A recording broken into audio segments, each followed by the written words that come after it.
Hi guys, I'm Urmila Prabhu, an international storyteller and story coach. Welcome back to my channel. Today I had a lovely, interesting Insta Live session with an illustrator putting together Kosha Bhatia. Keep watching. Happy sunshine, dear friends. I'm very happy today, or I can say I am doubly happy today to be with you, my dear viewers, and also to be with Kosha in her beautiful artistic office. I'm just loving every inch of her beautiful office. Welcome, Kosha. Thank you so much. Yeah. Dear friends, I know Kosha for many years, from a beautiful young girl to a very pleasant, elegant young lady. Kosha, let me tell you, she's just the same. She hasn't aged a single day, except that she's going more beautiful and having more charming smile. That's too sweet, Auntie. I'm not flattering at all. You do know that very well. And also, we have a special bond because both of us have a same spiritual master and we get a lot of energy from them. Maybe because of that too. I don't know. Kusha, you're always, at least I know that you always had an artistic bent right from the childhood. Is it true? Like how true? Yeah. So, it is in a way like I always used to draw, paint. I loved spending time on my own, and I used to copy cartoons from here and there and draw them and paint them. And now, when I look back at my old work, and I don't think I have too much of it saved up or whatever little I have, I think it was not bad, but I never thought I was.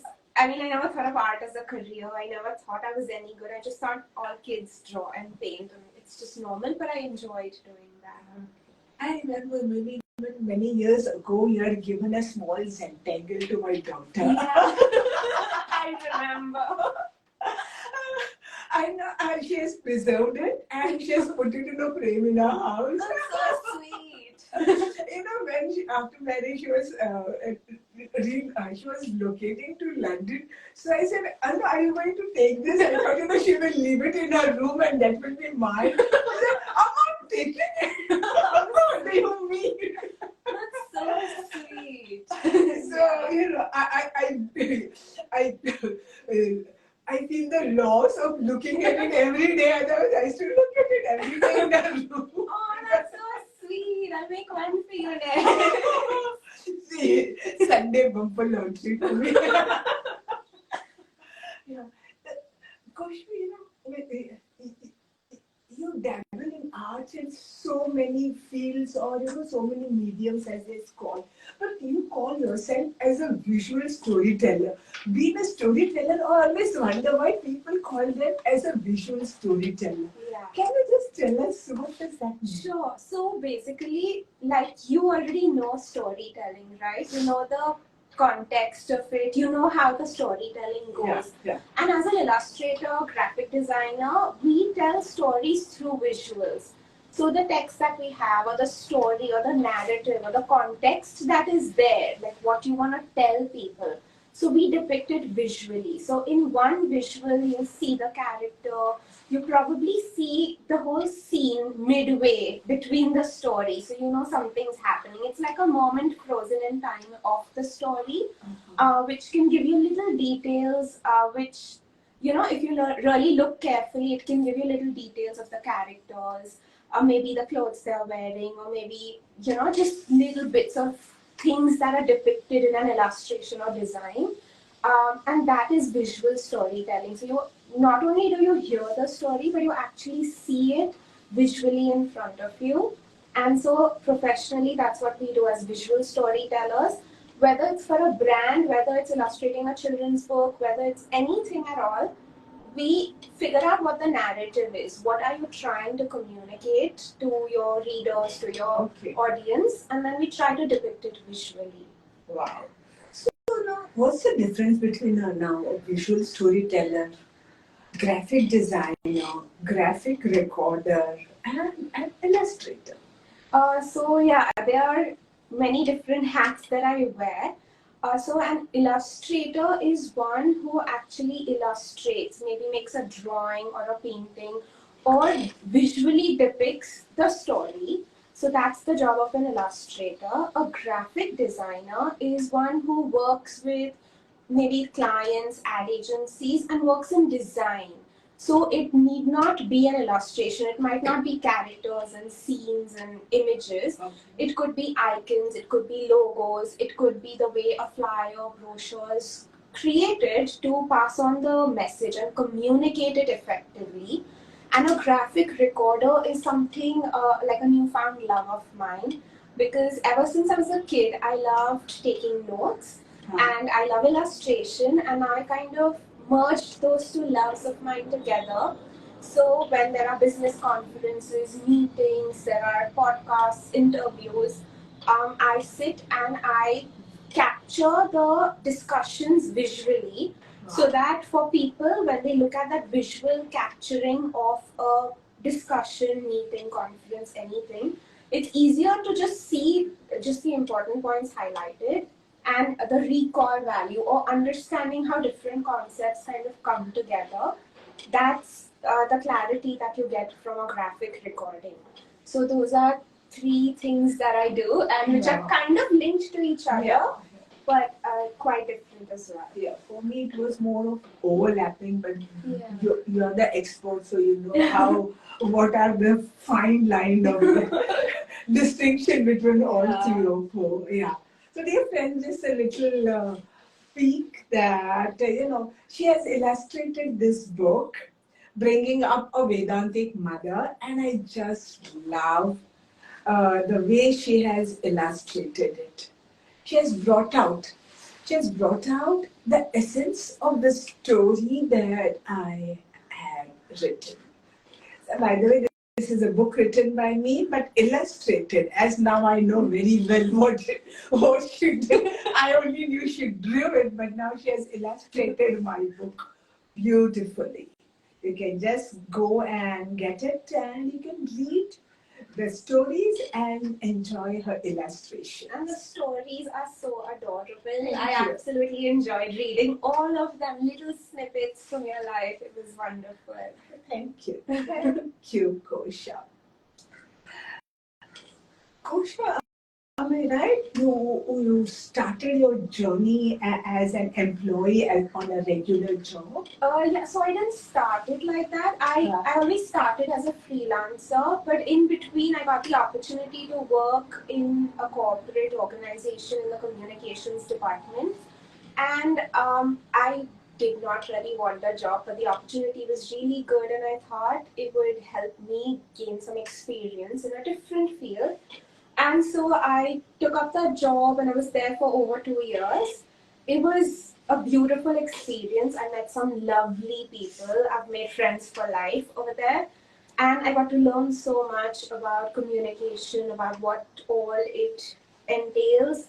And I've quit my job in 2019, and I'm still in touch with my ex-boss. We just had lunch the other day. So it's just lovely how you meet new people, you learn things from them, and then you create a bond that lasts. I can tell you, dear friends, it's very difficult to forget Kosha.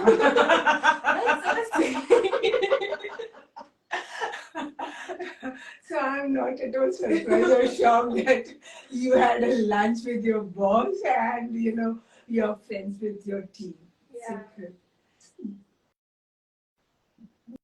Many are independent, I know, I think it's a challenge in itself to be an independent or solopreneur. Am I right? Are you a solopreneur? Sort of, yes. Yeah. So, do you feel insecure now or always? And was the shift smooth, from having a stable everyday job and now becoming totally independent? Yeah, it was not easy because for over 2 years, 2.5 years, you're used to a stable income. You're used to getting that amount in your account every month, but also the fact that you are given one job. Your job is to do communications. I was in the communications department, so that was my job. That was my only job. And it was fine. I don't have to look after one department. But when I became a freelancer again, and it's like being your own boss, running your own business. So now not only do I have to handle the creative side of it, I have to handle the business side of it. So there are times when a lot of my time goes into admin work, following up with clients, business development, getting new clients, updating my portfolio, being creative, thinking of new ideas. Like if, for example, I've started products recently, so I created this calendar for 2024. And when I do that and I put it up, I have to figure out how to run my own online store. If I get orders, I have to pack it, ship it. Like everything is just one person doing everything. And so definitely way more challenging to run your entire business, but it also gives me a lot of pleasure. I loved my job, but I feel like there was way more creativity in me that I needed to unleash, which I couldn't do in a job because as a freelancer, I take on different kinds of projects, work with various clients. So I'm still working with corporates. I have a couple of retainers. I do regular work for corporates. So I'm still into communication, graphic design. Then I work for, I like with people like you, and I get to create lovely stories. I make illustrations out of stories. I'm working with a bakery, and I'm working on her branding for a bakery. So various projects. I work with lawyers to create logo design, so much stuff. And that variety is what keeps it exciting for me. Wow, dear friends, let me tell you, I'm working on my third book, and you know who is the illustrator of the third book. And it sounds fun, so I can't wait for it to come out. And that has far more illustrations and graphic design. Can I say? Yeah. Now I'm using the term. But you used it right. So I'm also very excited. I'm shaping my stories and all. Or I can say I'm tweaking a bit of it based on a beautiful illustrations and creative designs. Creative designs. Yeah, I used it right. So thank you. Thank you. It sounds very romantic. I'm working, I'm loving it, I'm getting. But being an entrepreneur, solopreneur, wearing so many hats at one time, retaining your creativity, your freshness, you you encounter so many hiccups, bumps, and all. So, can you tell us, how do you overcome these bumps, hiccups, and so many? Absolutely. So that happens. Sometimes it depends on the kind of clients you're working with. Sometimes they're not cooperators. Sometimes it doesn't go as planned. Or sometimes you do run out of creativity. Like you said, it's just difficult to keep it up because you have so much to deal with, and sometimes I'm so bogged down by the business side of it, and then I'm like, I just don't have that Retaining that creativity. freshness, And so I just take a break. And what I have heard so many other artists going through the same thing recommend is do something completely different from your field. So I love interiors and space design, and I don't do it, but I love looking at beautiful spaces. So I follow a lot of pages which have to do with typography or interiors or even cooking or pottery. Like just looking at it, exposing myself to different sorts of creativity, something that I don't necessarily do. And on something as simple as taking time off to meditate, go for a walk, read a book, which I used to love to do, but since social media it's gone way down. And even just binge watching my favorite shows because I love stories. I always have. And what better than an audio visual story to kind of get lost in? So these are some of the things that I do to just tune off, take some time off to just, refresh myself and then come back. Like I was very burnt out November, December. I'm back to work now, but I was still working. But I didn't feel like I had any creativity left in me. I was just doing what I had to do. So I took some time to recharge myself, and I'm much better now, in a better space. But it happens. It happens to the best of us, and it's okay. You know, you just have to accept that it happens, deal with it, and move on. Yeah. So I was coming to that, like, everything is in mind, it's like, as we said, mental thinking, mental blocks, uh, uh, and being wearing all the hats on one hand also makes you, it saps your energy. So there are two questions coming one after the other. One is how you maintain that energy, mental and physical energy. And second is, do you feel insecure? Oh, I used to. Sometimes I still do, but I've gotten over that because when I was new into this career and I would see everybody else and I would be like, oh, they are so good at what they do. When will I be that good? Or there are so many things that I want to do and I see someone already accomplishing them and then I feel insecure. When will I do it? Or so many thoughts. So yeah, absolutely, insecurities are part of it. But now over 12 years of doing this, I've learned a few tricks to tell myself that it's okay. And the thing is, I have tons of ideas myself. Sometimes the ideas just come. It's just that I don't have time to execute them.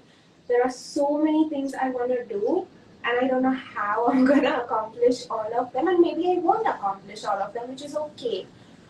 But yeah, insecurity does come, especially because of social media. When you see people doing what you want to do, and you feel like, when will I do it? But it's not about comparing yourself to other people, and that's what you need to remind yourself, that I don't have to do what that person's doing exactly. But yeah, if I want to improve or go into that direction, what is the first step I can take towards accomplishing some of the things that others are doing? For example, a product line. If I want to create products, if I want to create my own e-commerce online store, what's the first step I can take? I see so many people doing it, and I've always loved creating products. But maybe I don't have the bandwidth or the hands, or maybe it's just a scary thing because there's so much stuff involved.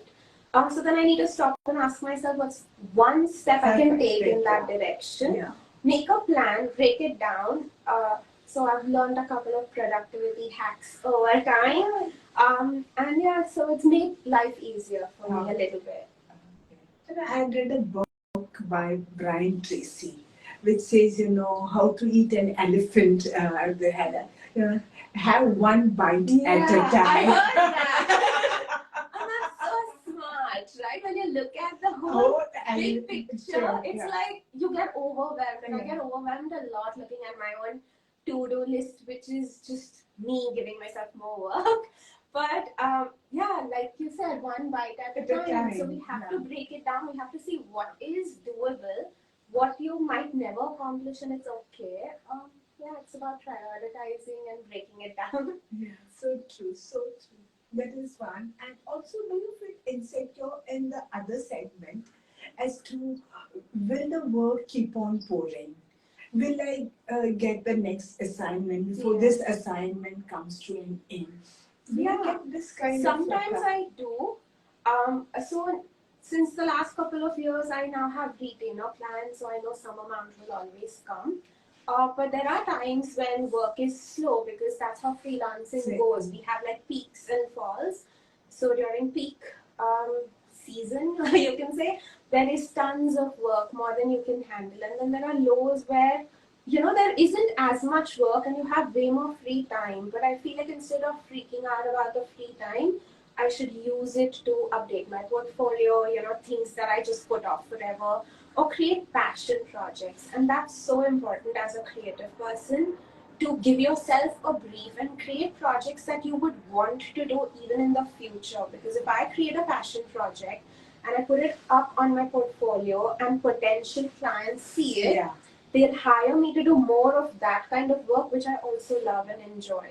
So in a way, I'm still building up my strength in the kind of way I want to, like practicing what I love and putting it out there as a potential, like for a potential client to hire me for that kind of work. Oh. So I use that for passion projects, downtime, and it's good to balance both actually. Oh, I love the small little mantras you are sharing with our viewers. I've learned so much over time. Like it's just been a journey of constant learning. Because when I started freelancing fresh out of college, I knew nothing. I didn't even know how to make an invoice because they didn't teach us all that. Yeah. And so over time, you pick up so many bits and pieces of advice and information, and you practice and from your own experience, like you gather so much knowledge about what to do, what not to do. It's like learnings for your future self. So yeah, absolutely. Good. So now that you have handled so many clients independently, do you have an unpleasant experience? Well, yeah, a couple of them. I think everybody has unpleasant clients. I mean, there are so many varieties of unpleasant clients, honestly. So there are kind of people who just don't know what they want. And so it's so important for us to make sure that in our estimates, we write how many rounds of revision they get. Because they're so unplanned, they have no idea what they want. And you can't keep doing unlimited revisions and work and putting in unlimited time and effort. So those are the clueless ones. Then there are the ones who are not happy with anything. I mean, I had one client. Thankfully, it was a super tiny project and I'm glad it didn't work out because he was so lost. He didn't know exactly what he wanted. He had already worked with 2-3 other designers and illustrators before. He was not happy with any of their work. And there was just this tiny illustration that I had done. And it was actually not bad at all because everyone else loved it. But he was like, oh, I'm not happy and I want my money back. Oh. And I was like, oh, that's not going to happen because what about the time and effort that I did put into it? So even as an illustrator, designer, entrepreneur, we have to draw a boundary about, you can't just go around pleasing clients endlessly. You have to draw a line. If I have put in time and effort, I need to be paid for it. Recently, I had an inquiry where somebody wanted a logo design. And then she said, what if I don't like the logo after you've designed it? Do I still have to pay you? And I was like, yeah, you have to pay me for the time and effort I've put into creating it according to your brief. And the way I work is I include the clients at every step. So if I do rough concept sketches, I need approvals to go ahead. If I do a drawing, I need approvals to go ahead before finally coloring it. So I involve the client in every step so that I know that they are in alignment with the way things are going. I'm not going to just suddenly, just present you with a completed logo and be like, here's your logo. That's not how I work. So yeah, I mean, there are many difficult clients. I mean, so many. I mean, there are people who don't pay. Like once I didn't get paid for a year, I had given up, honestly. It wasn't a big amount. It was in the beginning when I just started freelancing. I kept following up for the payments. It didn't happen. I gave up on it. And after a year, I got paid. And I was like, okay, that happens too. So you learn bits and pieces over time with experience. And then you know what you need to do to avoid repeating those experiences. For example, take an advance always. I mean, at least with new people who you don't know, take an advance always, like learning. So yeah. Thank you. Thank you. Now, after unpleasant, let's go shift, from one angle to another. Some nice, pleasant, happy experiences that you had. Yeah, many. So, I mean, I'm lucky to have been working recently with lovely, lovely clients. People who you're on the same wavelength with. There was a client, a consulting firm that I did the entire branding for.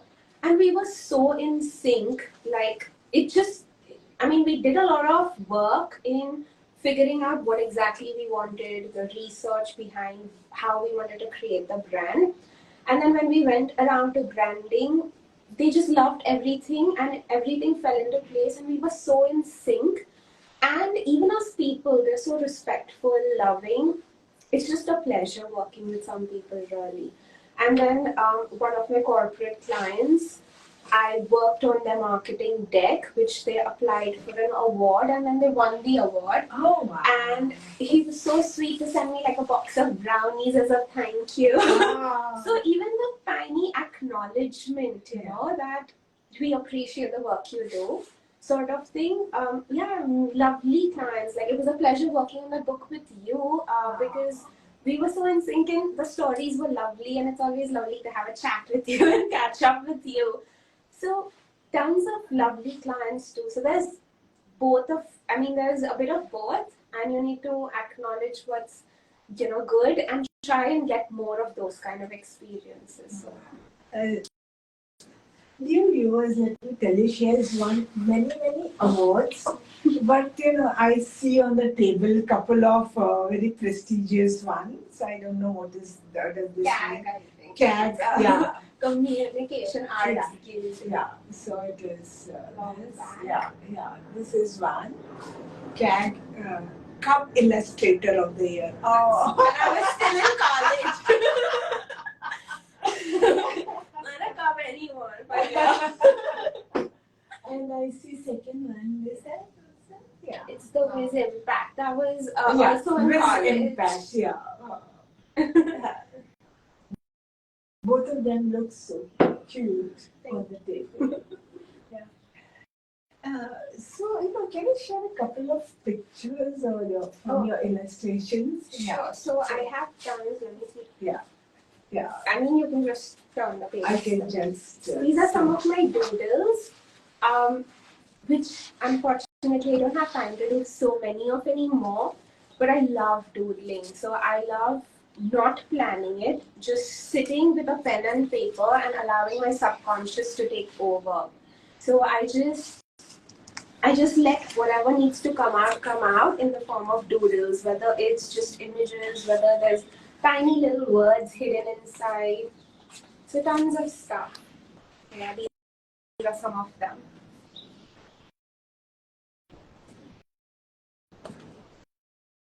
So I remember when I was a student and when I would doodle, my parents and my teacher would get angry. And no, that's so vertically reflected. It is. I don't know how time has changed. It has. So, I mean, I used to do that at the back of my notebooks too, and I'm sure everybody has. It's just that we didn't know it was called doodle and that it was an art form and that it can be so intricate. Yeah, my dad would say, you know, this girl is doing time pass.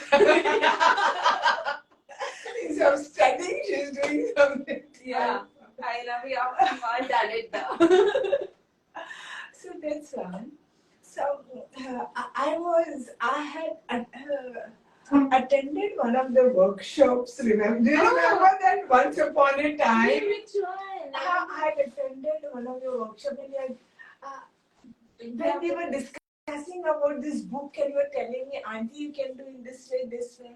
I would see you doing it so smoothly and nicely, and I love drawing, I love sketching, I love painting. And I said, can I really learn that? She says, yes, Auntie, I'm going to organize a workshop. And I was after her, you know. Kosha, when are you going to organize that workshop? That was many years ago. So she said, I will.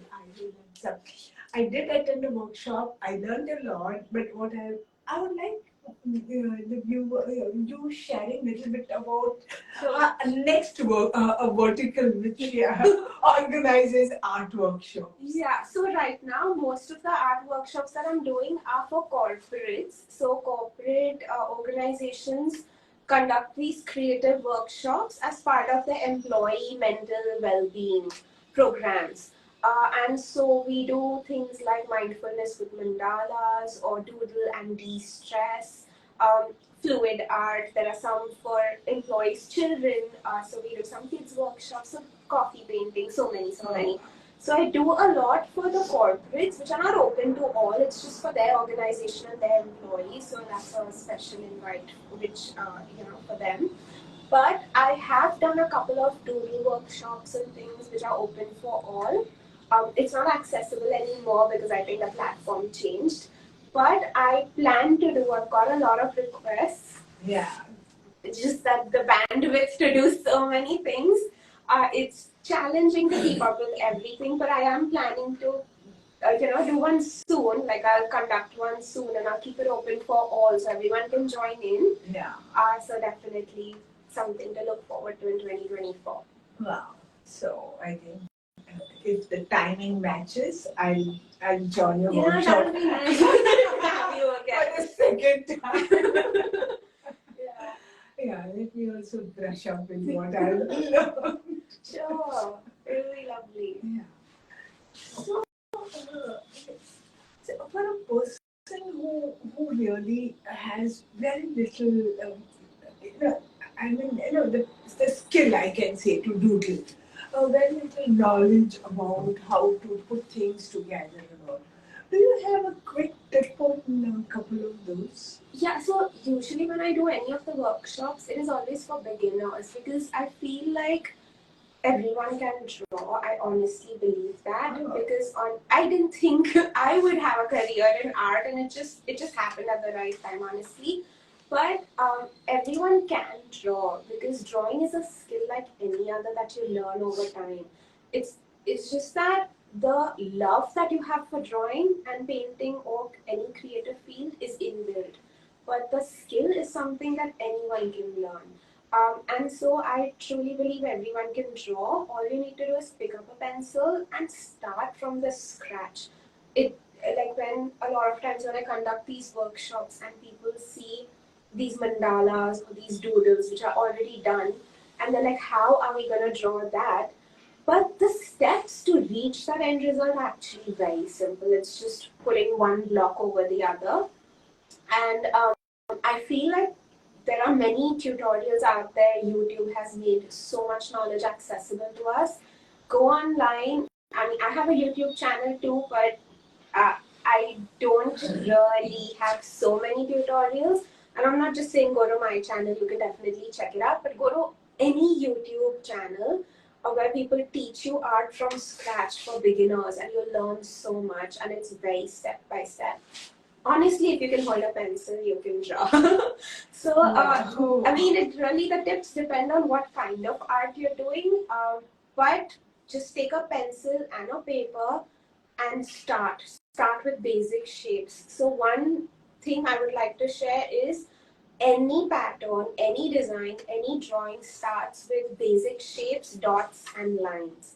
So if you can draw like a square, a circle, a triangle, dots and lines, you can draw anything because a combination of those is what results into everything else. So yeah, it's actually simple. Wow, Kosha, wonderful. So on this note, we can say bye to our friends. But before that, I have a couple of rapid fire questions for you. First is,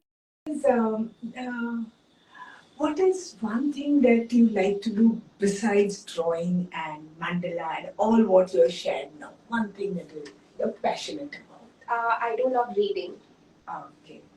So, can you just name two of your favorite books? Okay, so many. So right now I'm just reading non-fiction, but Harry Potter is my all-time favorite because it just took us to a different world, and it was exactly at the time I was growing up and was Harry's age, so I could relate. Another one, well, the book I just finished reading recently was Winning the Week, which is a non-fiction book, but it's about productivity and how to plan. And since I'm into that these days, that would be another one. Okay. A place that you would like to visit and revisit?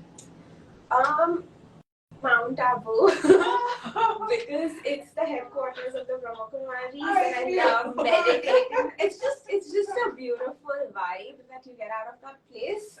And yeah, that's a place I would visit over and over again because I have. Somehow I knew you would say that when you just again and again. I can't imagine wanting to visit any other place as often as I do that place, honestly. Okay.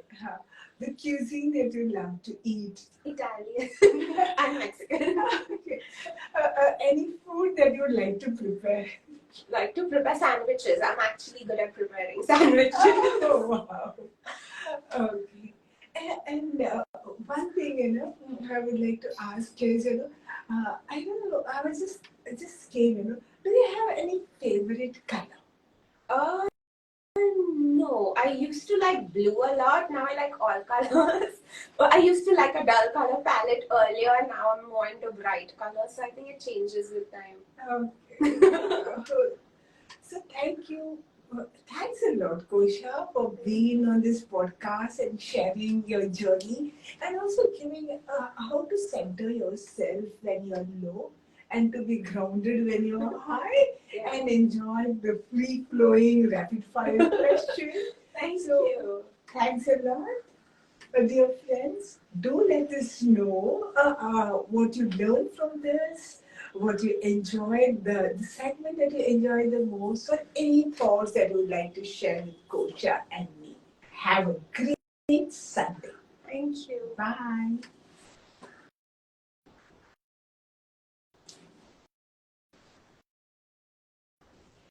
Thank you for watching this video. Don't forget to hit on the like button and subscribe to my channel.